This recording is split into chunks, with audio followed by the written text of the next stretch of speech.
Takole, Franci, še sonce se strinja, naj torej sveti naša zvezda v skupnosti evropskih narodov naprej, tudi s tvojo pomočjo, da bi skupaj segli še daleč in visoko.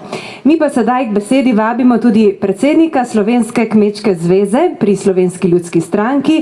Mnogi ste si ga zapomnili verjetno po njegovem odločnem tonu ob izvolitvi, ko je aktualnemu ministru dejal: dobili ste ostrega sogovornika, kmeta, ki se ne strinja z vašimi potezami.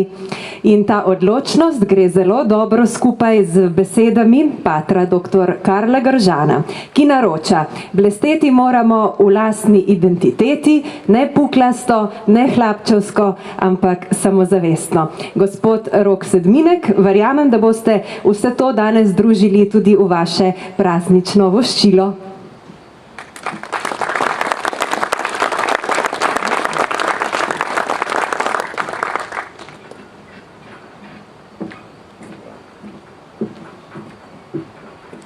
Lep pozdrav tudi v mojem imenu, lep pozdrav vsem članom in članicam Slovenske ljudske stranke, predsedniku, evropskemu poslancu in ostalim gostom.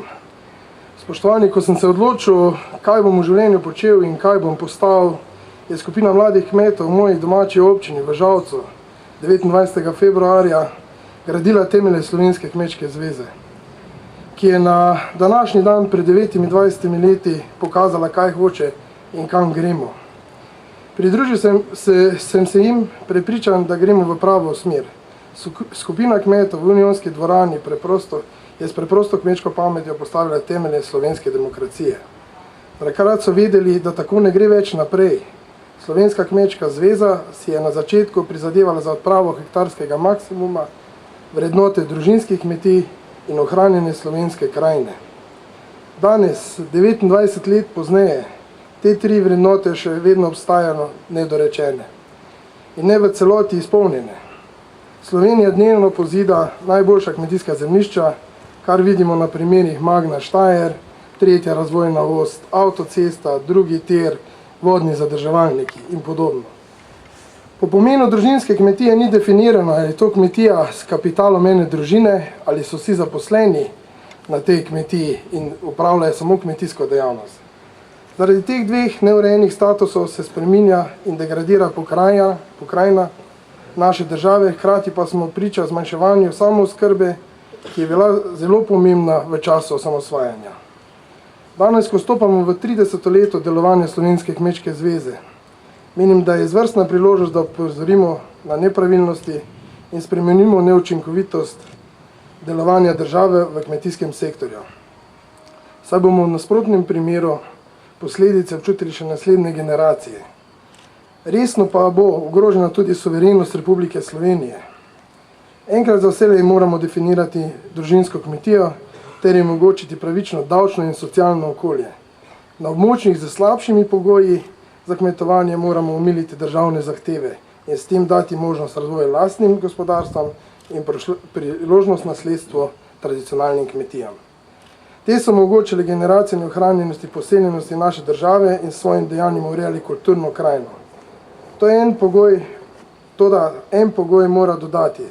Tradicionalne družinske kmetije so večgeneracijske, omogočajo prenos znanja, daje več delovnih sil na kmetiji, posledično pa omogočajo izvajanje dopolnilnih dejavnosti, turizma na kmetijih in drugih oblik kmetovanja. Vse ostale kmetijske panoge, ki prinašajo večjo dodano vrednost na kmetiji, to posledično prinaša večjo ekonomsko storilnost ter socialno varnost na kmetijah. Država mora definirati status aktivnega kmeta in dati razvojno usmerjeno podporo tistemu, ki kmetuje, ki zemljo obdeluje, po svojih močeh prispeva na trg. Takšen aktiven kmet je tisti, ki skrbi za lokalno samooskrbo država. Podpore in subvencije naj bodo namenjene tistemu, ki obdeluje zemljo. Še naprej moramo omogočati izobraževanje mladih kmetov ter spodbujati medgeneracijski prenos znanja. Vsega tega ne bomo zmogli, če se bo država še naprej obnašala tako neodgovorno in mačevsko do slovenske zemlje. Vsega tega ne bomo dosegli, če se bo nadaljeval tak trend pozidave naših kmetijskih zemljišč. Prepričani smo, pozidavi tisočih hektarjev rodne zemlje, na drugi strani pa nismo vzpostavili niti 100 novih njiv. Zato si moramo prizadevati za trajnostno zaščito najboljše zemlje, zagotoviti jo sredstva za pridobivanje novih kmetijskih zemljišč. Imamo z današnjo mehanizacijo dobre možnosti, da preprečimo nadaljnjo degradacijo in zaraščanje, tem spremenimo zemljišča, kot so na primer po daljnovodih, na nefunkcionalna zemljišča ali nekvalitetna v resno vzpostavimo v nova kmetijska zemljišča. Ter tako dvignemo stopnjo samooskrbe na kvadratni meter površin na prebivalca, ki so danes najmanjše v Evropski uniji in so pod nujnim minimumom. Mi smo na 830 kvadratnih metrih, Evropa ima minimum 900 kvadratnih metrov. Politika se bo morala začeti zavedati, da je zemljo treba ohraniti, ne pa dajati tujcem, in da bi bilo boljše, da svojo energijo usmerijo v zelena delovna mesta. To so nujni ukrepi in si želimo, da bodo Slovenska kmečka zveza, današnja Slovenska ljudska stranka, doživela in pomagala doseči preporod s svojim 30. letom. Na koncu naj povem, da nas je v 29 letih zapustilo in odšlo z tega sveta veliko ustanovnih članov. Med njimi tudi profesor dr. Franc Zagožen, oče Slovenske kmečke zveze.